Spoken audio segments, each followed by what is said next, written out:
Good morning everyone, my name is Rohit Kumar. So welcome to YouTube channel Tarun IAS. आज हम बात करेंगे the Hindu के 5 सबसे प्रमुख करंट अफेयर जो कि द हिंदू और इंडियन एक्सप्रेस दोनों से लिया गया है. 3 दिसंबर का ये है और ये बड़ा इंपॉर्टेंट है. हम समझेंगे कि ये आपके एग्जाम के लिए कितना महत्वपूर्ण कैसे हो सकता है. सबसे पहला शुरू करते हैं क्योंकि बिना समय गवाए समय हमारे लिए बहुत इंपॉर्टेंट है. टाइम इज मनी अक्सर कहा गया है ना. तो शुरू करते हैं. पहला जो करंट अफेयर है, फर्स्ट करंट अफेयर की अगर हम बात करें, जो आज का जो न्यूज है उस न्यूज में यह कहा गया है कि मैटरनल मोरालिटी रेशियो के बारे में. तो बड़ा एक बेहतर न्यूज है हमारे लिए, पॉजिटिव न्यूज है हमारे भारत देश के लिए कि भारत अपनी जो मैटरनल मोरालिटी जो है रेशियो है वो इंप्रूव कर रही है. कैसे इंप्रूव कर रही है आपको बता दें कि बहुत सारी महिलाएं हमारे देश के अंदर में होती है जो प्रसव के दौरान, प्रेगनेंसी के दौरान, है ना, वो उनकी जीवन काफी खतरे में होता है और वो देहांत अर्थात कि वो मृत्यु को प्राप्त कर जाती हैं बच्चों को बर्थ देते वक्त. ऐसी स्थिति में भारत में ज्यादातर ये केसेस हुआ करता था. लेकिन जिस प्रकार से स्वास्थ्य में हम लोगों ने काफी बेहतर कुछ किया है, उस समय के बाद से हमारी जो मैटरनल मोरालिटी रेशियो है उसमें काफी इंप्रूवमेंट देखने को मिला है. सो इंडिया ने मैटरनल मोरालिटी जो रेशियो है ना, जिसे MMR कहा जाता है, 2018-20 में 97 डेथ पर लाख था.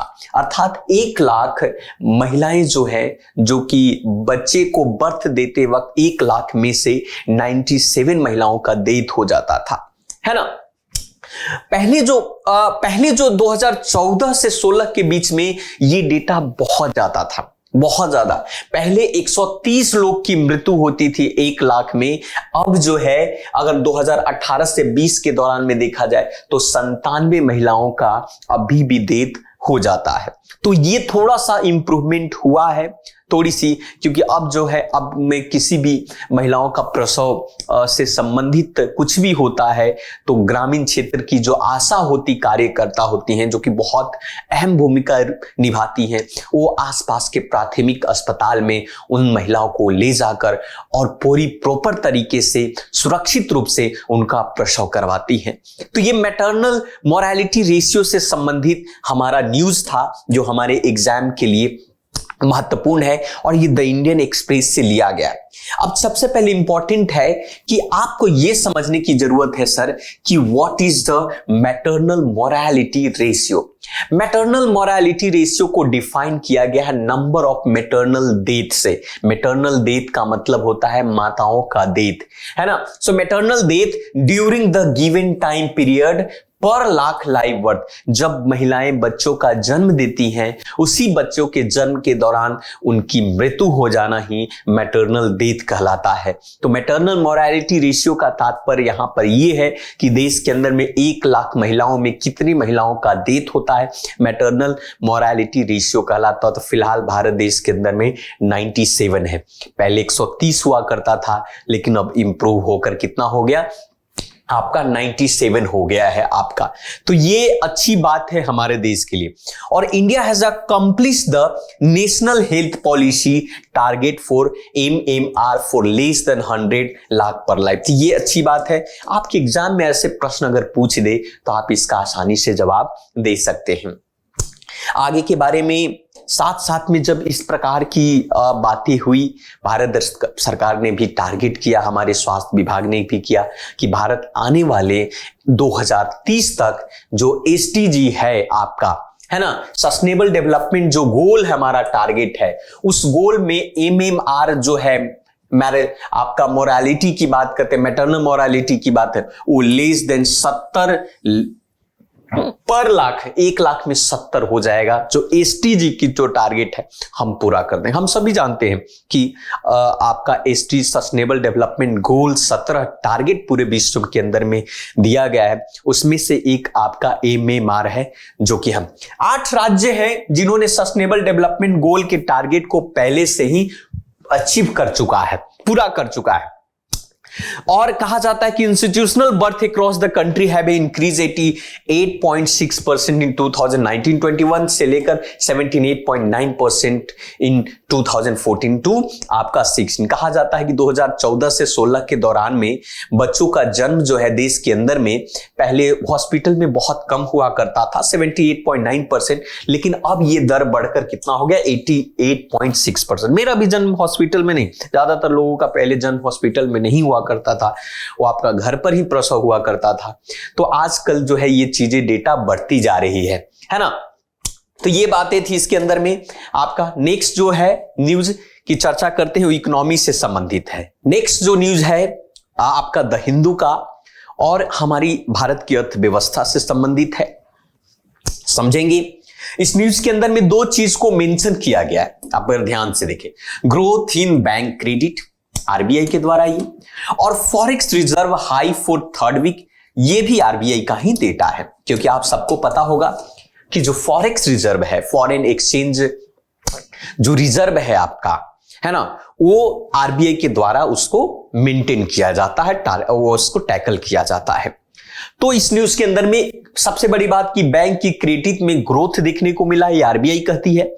और दूसरा, फॉरेक्स रिजर्व हमारा बड़ा है। फॉरेक्स रिजर्व विदेशी जो पैसे होते हैं, खास करके गोल्ड हुआ, फॉरेन करेंसी हुआ, एसडीआर हुआ, ये सभी फॉरेक्स के अंदर में आते हैं। तो चर्चा करते हैं, शुरू करते हैं इसके बारे में, थोड़ी सी हम जान लेते हैं। क्रेडिट ग्रोथ की अगर हम बात करें, क्रेडिट ग्रोथ क्या है? तो हमारी जो भारतीय banking system, Indian banking system है, वो एक क्रेडिट को में एक आउटस्टैंडिंग कर सकते हैं, क्रेडिट ग्रो किया है 16.96% 4 नाइट टू 18 नवंबर को के लास्ट के 4 नाइट तक देखा गया। तो क्रेडिट की ग्रोथ में 16.96% की बढ़ोतरी हुई।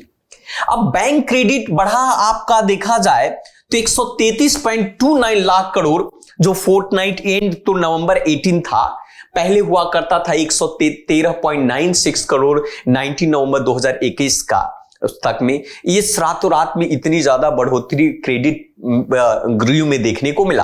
अर्थात कह सकते हैं कि deposit growth 9.36 with the overall base 177.15 lakh crore के साथ देखने को मिला। तो ये तो चलिए एग्जाम के पॉइंट ऑफ व्यू से इतना महत्वपूर्ण ये चीजें नहीं है ना, लेकिन ये देख रहा है कि चलो क्रेडिट ग्रोथ में अगर वृद्धि हो रहा है तो मतलब ये हुआ कि इंडियन बैंकिंग सिस्टम का जो हेल्थ है उसमें सुधार देखने को मिल रहा है। ये बात इससे तात्पर्य रखता है।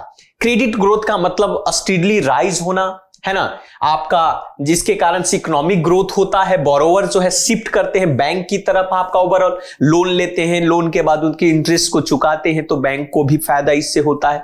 और सबसे इंफ्रास्ट्रक्चर, इन सभी चीजों में भी डेवलपमेंट देखने को मिलता है।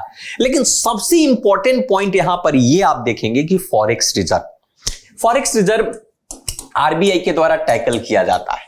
और फॉरेक्स रिजर्व जो है बैलेंस ऑफ पेमेंट को बेहतर करने के लिए फॉरेक्स रिजर्व का होना जरूरी है। आप सबको पता होगा कि 1991 में 1991 में हमारे भारत देश के अंदर में बैलेंस ऑफ पेमेंट क्राइसिस से हम गुजर रहे थे। 2022 में भी आपने देखा कि श्रीलंका में बैलेंस ऑफ पेमेंट क्राइसिस हुआ, ये इकोनॉमिक फेल्युरिटी भी कह सकते हैं। तो फॉरेक्स रिजर्व के कारण ही, क्योंकि हम आयात निर्यात जो एक्सपोर्ट इंपोर्ट की जो पद्धति है इससे बंद हो जाता है, क्योंकि फॉरेक्स रहेगा तभी तो होगा। तो यहां पर देखा गया कि इंडिया जो फॉरेक्स रिजर्व है ना, 25 नवंबर तक हमारे पास 550.142 बिलियन हुआ करता था। उसमें बढ़ोतरी देखी गई 2.9 बिलियन का। कुछ दिन पहले तक 110 बिलियन की हमारी हानि हुई, है ना। लास्ट अगर देखा जाए तो हम घटे, है ना, हमारा फॉरेक्स रिजर्व जो है कम हो गया था, तो काफी इस पर बवाल हुआ आपका। तो फॉरेन एक्सचेंज जो रिजर्व है 2.9 बिलियन के साथ वृद्धि हुआ और 25 नवंबर तक 550.142 बिलियन इसमें रहा आपका। फॉरेन एक्सचेंज जो रिजर्व है एक एसेट्स होता है, रिजर्व होता है, जो सेंट्रल बैंक अर्थात आरबीआई के द्वारा उसको संचालित किया जाता है, रखा जाता है। उसमें आपके फॉरेन करेंसी होते हैं विच कैन बी इंक्लूडेड, जैसे बॉन्ड्स हो सकता है, ट्रेजरी बिल होगा आपका, अदर गवर्नमेंट सिक्योरिटी होगा। और इसके माध्यम से आप देख सकते हैं कि most of the foreign exchange reserve जो है उसमें यूएसए डॉलर होगा, है ना। और उस डॉलर के माध्यम से विश्व के अंदर में जैसे तेल का निर्यात करना है या तेल का आयात करना है, भारत देश के अंदर में इंपोर्ट करना है, तो भाई भारत के रुपीस तो चलेगा नहीं, डॉलर ही चलेगा। तो भारत के अकाउंट में अगर फॉरेक्स रिजर्व में डॉलर नहीं होगा तो क्या हम तेल ऑयल को हम इंपोर्ट कर पाएंगे? क्या नहीं कर पाएंगे। तो वैसे ही फॉरेक्स का किसी भी देश के लिए होना बहुत जरूरी है। आज भारत दुनिया का चौथा सबसे बड़ा फॉरेक्स रिजर्व वाला है। पहला पर आपका चाइना है, सबसे ज्यादा एक्सपोर्ट इंपोर्ट करता है, फिर जापान है, फिर स्विट्जरलैंड और चौथा नंबर पर आपका भारत है। फॉरेक्स जो है आपका दिखा दो आपको कि फॉरेक्स के अंदर में फॉरेन करेंसी होता है, गोल्ड होता है, स्पेशल ड्रॉइंग रॉड्स होता है और reserve positions with the IMF होता है, जिससे गोल्ड ट्रेंच भी कहते हैं।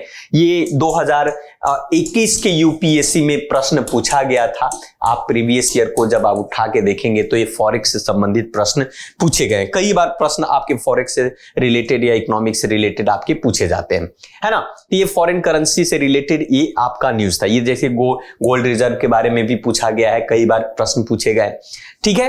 तो ये चीजें, तो फॉरेक्स रिजर्व में स्पेशल ड्रॉइंग राइट्स है। स्पेशल ड्रॉइंग राइट जो होता है एक तरीके के इंटरनेशनल रिजर्व होता है, जो 1969 में आईएमएफ के द्वारा क्रिएट किया गया था, जिसको स्पेशल ड्रॉइंग राइट्स भी कहते हैं। स्पेशल ड्रॉइंग राइट्स ना तो करेंसी है और ना ही आप उसके लिए क्लेम कर सकते हैं उस पर अधिकार। एक तरीके से पोटेंशियल क्लेम इस पर नहीं किया जा सकता है ना। स्पेशल ड्रॉइंग राइट एक एक्सचेंज फॉर द करेंसी के लिए एक तरीके से फ्रीली एक आप कह सकते हैं कि एक अधिकार, एक कोटा होता है। सिंपल सी बात। इंडियन इकोनॉमिक्स में जब आप एक्सटर्नल पढ़ेंगे, आप सेक्टर को पढ़ेंगे, तो वहां पर आपको ज्यादातर ये चीजें देखने को मिलेगी। नेक्स्ट जो है आपका सबसे इंपॉर्टेंट न्यूज है जिसका नाम है दिगी यात्रा। दिगी यात्रा संबंध, दिगी यात्रा का नाम सुना होगा, दिगी यात्रा। सो गवर्नमेंट जो है इंट्रोड्यूस कर रही है paperless entry to select airport for the travel और हैसल फ्री। आप सभी को जाते होंगे कि अगर आप हवाई जहाज या एरोप्लेन से आप सफर कर रहे हैं, एक स्टेट से दूसरे राज्य या अंतरराष्ट्रीय गमन कर रहे हैं, तो आप जब एयरपोर्ट पर जाते हैं तो 2 घंटा पहले या 1.5 घंटा पहले आपको जाना पड़ता है और वहां चेकिंग करवानी पड़ती है। काफी समस्या होती है, काफी वेट करना पड़ता है और आपको कहीं पर भी सफर करने के लिए 2 घंटे जाए। तो भारत सरकार ने लॉन्च किया है, गवर्नमेंट ने दिगी यात्रा, ताकि आप पेपरलेस, आप जैसी एंट्री करें आपका चेकअप एवरीथिंग आप जल्दी हो जाए, पेपरलेस हो जाए, दिखाने की जरूरत नहीं है सब। तो इसके लिए गवर्नमेंट ने इंट्रोड्यूस किया है paperless entry select airport make to travel hassle free. ये इंडियन एक्सप्रेस का न्यूज है ना। सो दिगी यात्रा के अंदर में क्या होगा इसके बारे में जान ले कि ये सरकार की इनिशिएटिव है और गवर्नमेंट इस चीजों को आपको इंट्रोड्यूस कर रही है। फेशियल रिकॉग्नाइजेशन, अब आपका पूरा डेटा जो दिगी यात्रा के अंदर में होगा, जैसे सपोज दैट मैं एयरपोर्ट पर गया और कैमरा जो है मेरी फेशियल को जैसे रिकॉग्नाइज उन्होंने किया सॉफ्टवेयर के माध्यम से, तो पूरा हिस्ट्री जो है आपका वहां पर निकालकर दिखा देगा एयरपोर्ट अथॉरिटी को, जो अंडर में होगा कि भाई ये व्यक्ति कौन है, इसका आधार कार्ड ये है, इसका पैन कार्ड ये है, ये ऐसा है, इसका ये बैकग्राउंड है, एवरीथिंग सो, है ना। तो आपको जाने की जरूरत नहीं है, चेकअप करवाने की जरूरत नहीं, चेकिंग करवाने की जरूरत नहीं है।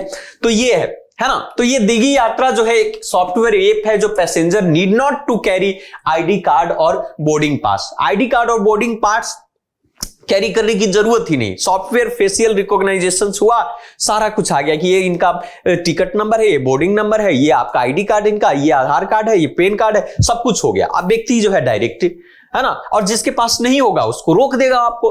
तो ये बात है। तो ये इनिशिएटिव 6 to 7 एयरपोर्ट पर एक्चुअली देखने को मिलेगा, खास करके दिल्ली, बेंगलुरु हुआ, वाराणसी हुआ, अब हैदराबाद, कोलकाता, पुणे और विजयवाड़ा में भी 2023 तक ये देखने को मिलेगा, ये दिगी यात्रा आपका, है ना।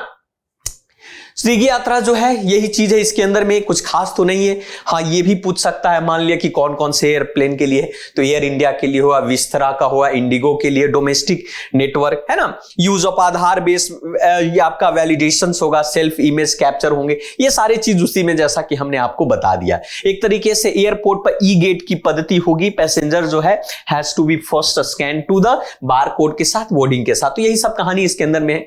आगे बढ़ते हैं। नेक्स्ट जो है आपका, ये है अग्निकुल्स लॉन्च पैड फैसिलिटी। आपको बता दें कि Chennai based space tech startup Agnikul Cosmos inaugurated India's first private space vehicle launch pad at to Satish Dhawan Space Center in the Sriharikota। तो ये है कि अग्निकुल लॉन्च पैड फैसिलिटी। तो ये चेन्नई के अंदर में, चेन्नई में बेस जो है एक स्पेस टेक स्टार्टअप शुरुआत की गई है जिसका नाम है अग्नि कॉस्मोस। इसकी शुरुआत की है। इंडिया का ये पहला private space vehicle launch pad होगा सतीश धवन स्पेस सेंटर पर। ये आपका ये प्राइवेट होगा जिसका नाम है अग्निकुल लॉन्च पैड फैसिलिटी। ये आपका भी एग्जाम में पूछेगा, क्या नाम है इसका? Agnikul launch pad facility. ये Chennai based space tech startup है ना। ये भारत का पहला private space vehicle launch pad है आपका। ठीक है, इसके बारे में जान लेते हैं थोड़ा सा और भी। सो अग्निकुल लॉन्च पैड और Agnikul mission control centre which are 4 kilometre apart. ये जो अग्निकुल लॉन्च पैड और अग्निकुल मिशन कंट्रोल, इन दोनों की बीच की दूरी 4 किलोमीटर की है। ये लॉन्च पैड जो है जिसको डिजाइन किया गया accommodate to support liquid stage controlled launch के लिए। Agnikul Cosmos is the planning to launch Agnibaan rocket from this pad. इस पैड से एक अग्निबाण रॉकेट लॉन्च करेगा। अग्निबाण आपने रामायण महाभारत में देखा होगा। रामायण में लक्ष्मण अग्निबाण चलाते हैं, राम चलाते हैं, अर्जुन ने अग्निबाण चलाया है ना। तो ये चीजें उसी के नाम पर ये रॉकेट भी वहां पर लॉन्च होगा आपका। ठीक है, ये लॉन्च पर specially address to need to ISRO's range operations monitor की फाइट सेफ्टी परमानेंट। तो इससे रिलेटेड है आपका। अग्निबाण के बारे में थोड़ी सी जान लेते हैं। अग्निबाण जो है आपका टू स्टेज लॉन्च व्हीकल है ना, जो कैपेबल है आपका पेलोड 100 किलोग्राम से लेकर लो अर्थ ऑर्बिट में जाएगा 700 kilometre from the surface to earth. पृथ्वी के सरफेस से 700 किलोमीटर की जो दूरी पर जो हमारा लो अर्थ ऑर्बिट है वहां पर जाएगा 100 किलोमीटर तक, है ना। It will be powered by companies of 3D print Agnilet engines के साथ, प्रिंटेड अग्निलेट के साथ इसको पावर किया गया, उसको दिया जाएगा ये चीजें, है ना। तो ये है इसके से रिलेटेड आपका। ठीक है, तो ये आज का सबसे इंपॉर्टेंट जो न्यूज था जो कि हमने आपको इसके बारे में बता दिया। तो फिर से आपको मिलते हैं एडिटोरियल्स में, और एडिटोरियल देखना ना भूले आप। सो आज के लिए इतना ही। थैंक यू वेरी मच, मिलते हैं फिर से।